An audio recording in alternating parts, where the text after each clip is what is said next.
There are many great mysteries on the ocean floor, ghosts of ships lost at sea, and tall tales of creatures who swim along in the dark, murky, and dangerous waters. Hello, I'm Zan-Misélel Κουστώ, and in this episode of Stories of the Sea, we'll introduce you to a man who spent his entire life trying to uncover some of those mysteries. His name is Colonel John D. Creg. In the 1920s, John Craig's sometimes dangerous innovations actually taught the studio industry how to make underwater films. His methods and techniques ushered in a whole new generation of filmmaking and proved without a doubt that danger was his business.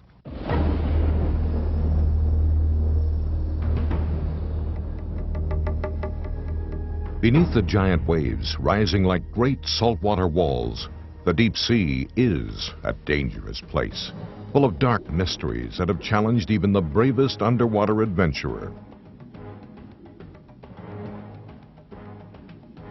Today, the deep-sea diver has less to fear than ever before. Because of the tremendous advances in diving equipment and techniques, the modern diver can explore without the danger and uncertainty that once limited his exploration. When divers first began to probe the ocean depths, they suffered through a vast number of problems.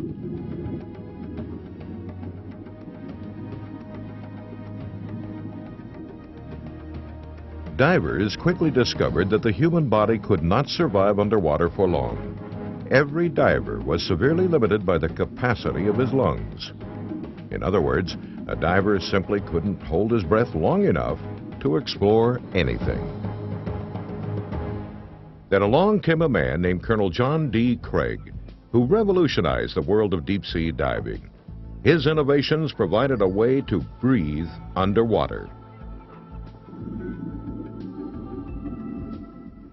In the early 1600s, a man named Phipps, during a treasure hunt to Silver Shoals, discovered that when a barrel was lowered in the water, open end down, an air bubble would be trapped inside, and the diver could put his head in and get a new breath of fresh air. Unfortunately, though, it was from this period, too, that we have our first mention of diving casualties, mostly from suffocation. For while his first diving bell worked, the air trapped inside wouldn't last forever, and the solution to that problem had to wait yet another 100 years until the late 18th century. That's when an Englishman by the name of John Smeaton took De Vinci's breathing tube and attached it to an air pump. And thus, although cumbersome, the first practical diving bell came into use. And from there, it was only a relatively short skip in time to the diving helmet and the dress we have in use today. This helmet is about the same as those early ones made in 1880. It's made of copper and brass, very heavy, has a faceplate that unscrews. The diver wore it with a dress similar to the one I'm wearing, and when he walked around in it, he was walking around a bubble of air. We're now going to take you back to the day we caught up with this incredible diving pioneer. It was nearly 30 years ago when Colonel Creg talked with us about the old days of diving and what he did to change the course of diving history. It was in 1969 that noted adventure filmmaker Bill Burritt talked with Colonel Creg about the beginning of Craig's career as an underwater explorer and filmmaker. A long time ago, Bill, about 1926, I was in India shooting pictures of tigers, and I got a crew together, good technicians, but they were all adventurers at heart. And MGM finally hired us to make a picture on Sargasso farming. It was a documentary, and the only place we could find Sargasso farms was down off of Baja California. They're a little island, Cedars Island, off there in the Pacific. Japanese divers on Cedros actually cultivated the ocean floor to harvest this purple seaweed. In Japan, the healthcare industry processes it to make agar and medical cultures. Creg and his crew saw the Japanese divers using this rather primitive hard hat gear on dives over 90 feet deep, with the diver only connected to an air compressor on the surface. When Creg was finally persuaded to try on the gear, something amazing happened. According to Creg, his entire life was changed when they lowered him over the side of the boat. when he was alone in the shimmering blue-green world beneath the sea, it was an experience he would never forget, and an experience that convinced him that diving was the destiny of his life. There are other pioneers in diving history, but none more influential than John Cragg. He taught people that the deep sea was a magnificent, wondrous, and safe world to explore. He did this at the risk of his own safety, and he chronicled this adventurous spirit in his biography, Danger is My Business. In the early days of deep-sea diving, the only way a diver could breathe was through the air compressor, and the air compressors back then were run by hand. Because of the primitive conditions of these compressors, there were many things that could go wrong with the system. The safety of the diver depends a great deal on careful planning and the support of other people on his team. When that support breaks down, tragedy is only one breath away. During the 30s, divers were still working in heavy hard hat gear, and it was this heavy gear that put every deep-sea diver at terrible risk. Before each dive, he had to struggle into a thick canvas suit that was at the time the top of the line in safety gear. He put on shoes with extra heavy lead soles to counteract a diver's natural buoyancy. All totaled, the equipment these modern divers wore weighed in excess of 200 pounds. His tender, the person responsible for maintaining his safety during the dive, would then tighten down the hard hat, usually made of copper, and then lower the diver to the ocean bottom. Perhaps the greatest risk for a deep-sea diver is a fouled-up air hose. Once the air has been cut off, a diver has only 8 minutes of breathable air remaining. 8 minutes between life and death.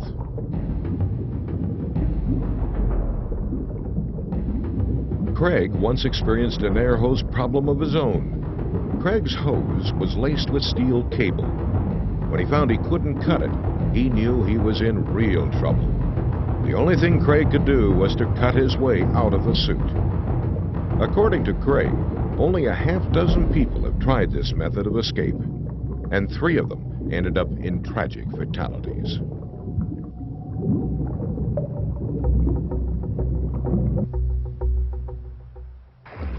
In the 1930s, most divers had no training as cameramen, and most cameramen had never experienced diving. But when the movie studios called for underwater filmmaking, they both quickly came together.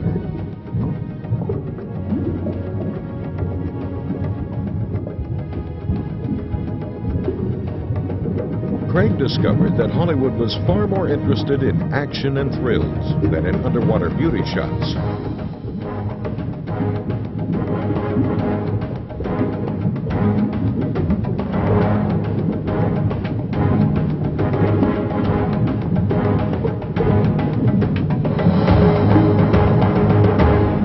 Cragg quickly realized that even the most modern camera would never hold up underwater.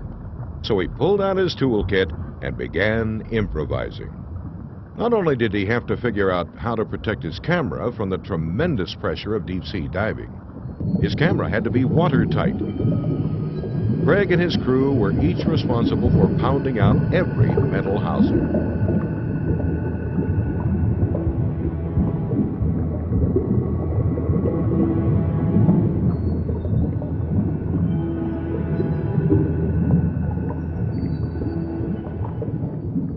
You know, there's an old and hackneyed expression which we've all heard that says a picture is worth 1,000 words.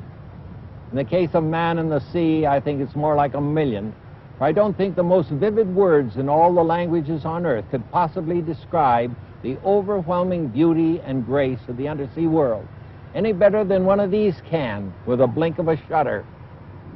For those of us who have been fortunate enough to have experienced the magnificent color and pageantry of the deep, cameras have been our way of capturing and sharing with millions what we've seen. Cragg quickly learned that he had other issues than what the Hollywood studios wanted. His co-stars of the deep sea could sometimes cause a cameraman problems. Unlike the rest of the cast, these temperamental actors had very sharp teeth.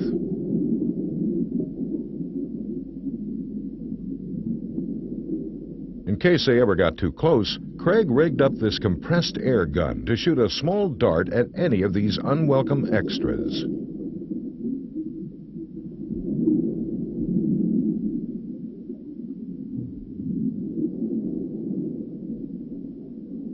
Another problem for the diver in a hard hat is balance.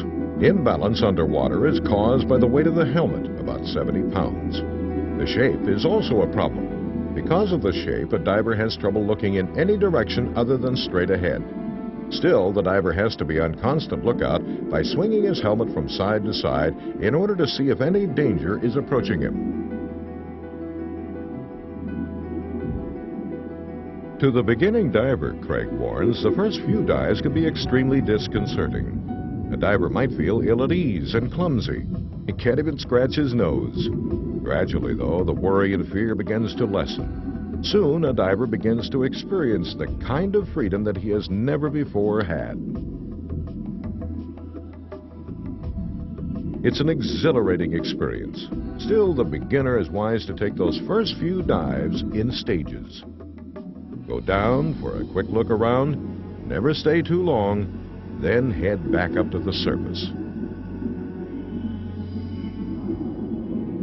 But a diver must also watch out for machinery problems. When that emergency occurs, it's the diver's tender who must try to keep the compressor running while he hauls the diver up. Normally, the gas-powered compressors are very reliable, but sometimes the engine can just stop. If a diver is working and the tender cannot pull him up, then like the situation when a diver runs out of air, every diver must take care of himself. One day, Creg came as close to tragedy as he would ever come. He was tightening a broken rudder on a friend's boat when the skipper of that boat, who'd not been told that Creg was under the boat, started the engine. Creg barely escaped with his life. Still another problem facing all divers is the cold. After a diver has gone deep enough, the sun can no longer warm the water, and the deeper the diver goes, the colder the water gets. For the diver, the only way to stave off the cold water is, believe it or not, to wear layers of woolen underwear. No well-dressed diver will ever leave home without his long johns.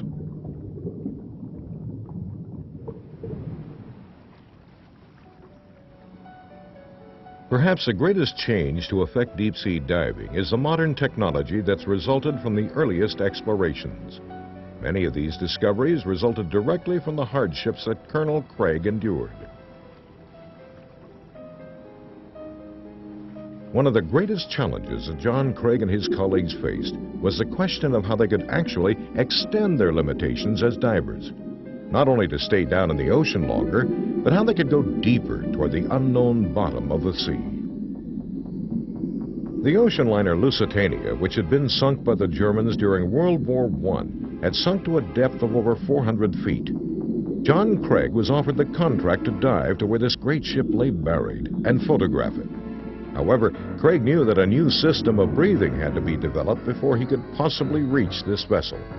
No one had ever dived as deep as where this wreck lay. Since he was the leading innovator of deep-sea diving, the challenge of developing this new breathing system rested with him. So he went to work in a place called the Market Medical Center in Chicago, Illinois. He and his partner, Max Knoll, ended up developing a mixture of helium and oxygen.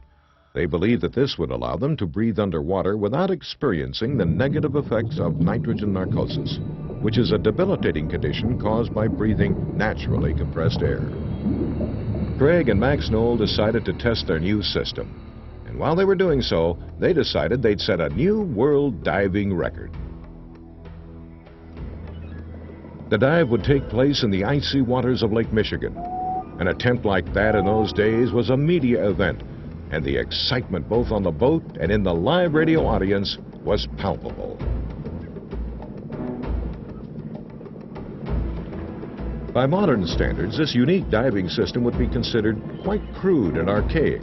But back in 1937, it was viewed as ahead of its time. It was even considered futuristic science. When the diver finally reached 100 feet, Cragg released the hook which bound the diver to the surface. Max Knoll became the first diver ever to be freed of the long air hose, capable of moving about totally on his own, like an astronaut walking on the moon. For Cragg and Knoll, that afternoon in the cold Michigan waters was a world record day. They had reached a depth of 420 feet and had proven that their helium and oxygen mix was a lifesaver. That day would mark a new era in the great history of deep-sea diving. The greatest frustration that a diver has always had was a need to replenish his air while he was in the water.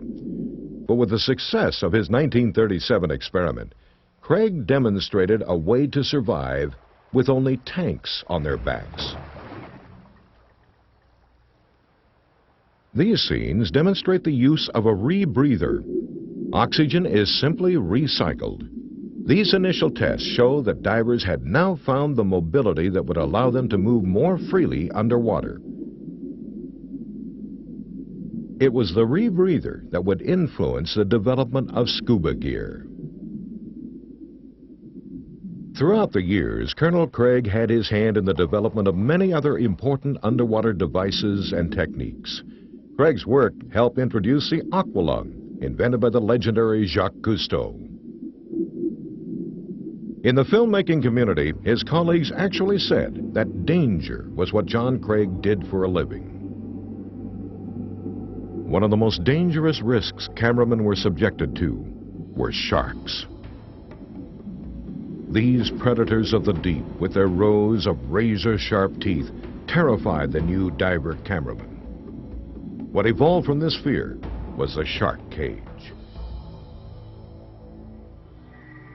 By shooting through the bars of the shark cage, a cameraman could now safely film in the most dangerous waters of the ocean. Cragg discovered more than how to film through the steel bars of a cage. Craig's filming methods actually helped scientists research the shark and document these primitive creatures. One of the most interesting experiments that Cragg conducted tried to prove that sharks were attracted by the noise that bubbles made from a diver's regulator. They set up a test underwater, simulated the diving conditions, movement, action, and bubbles. The results proved fascinating, for hardly had the bubbles began to pop from the regulator that company arrived.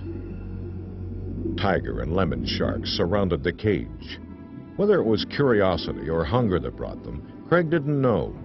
But the fact that they came at all was a great support to his experiment and his hypothesis. Sharks were not the only creature that could be studied. Cragg soon discovered that his cameras had the potential for uncovering many other great ocean secrets. When the sun sets on the vast oceans of the world, darkness brings out all the creatures of the night. Once again, Colonel Cragg was at the forefront of this research. Because of his photographic methods for filming in the darkness of the ocean, it wasn't long until scientists researched the habits of a whole new variety of nocturnal sea creatures. Photographic records help to document the nighttime feeding habits of sharks. Because of this research, science now knows the shark swims at the top of the food chain in the ocean. It is the most efficient predator in the sea.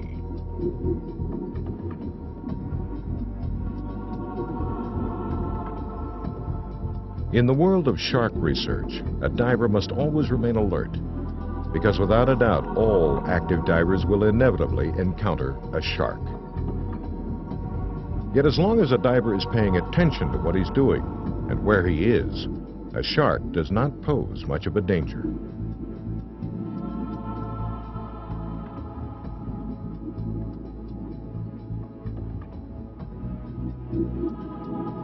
Of the 350 species of shark, only 30 are thought to pose any danger at all.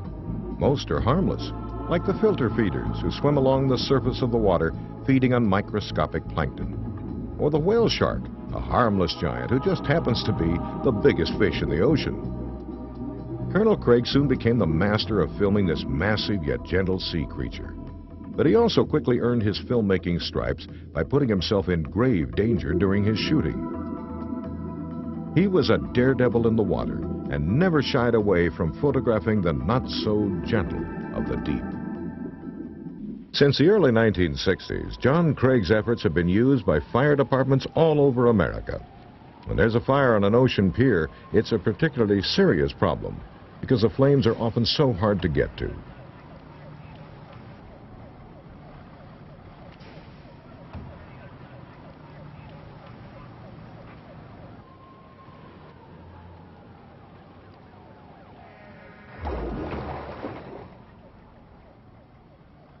Now firefighters are using scuba gear so they can swim underwater and under the piers to help extinguish the flames. This is, according to Craig, one of the most exciting applications of his scuba diving research and one of his proudest accomplishments. The work of Colonel John D. Craig has enriched the world in both art and science. And because of men like John Craig, we no longer have to be afraid of the sea. Because of John Craig, the Earth's final frontier is no longer as mysterious.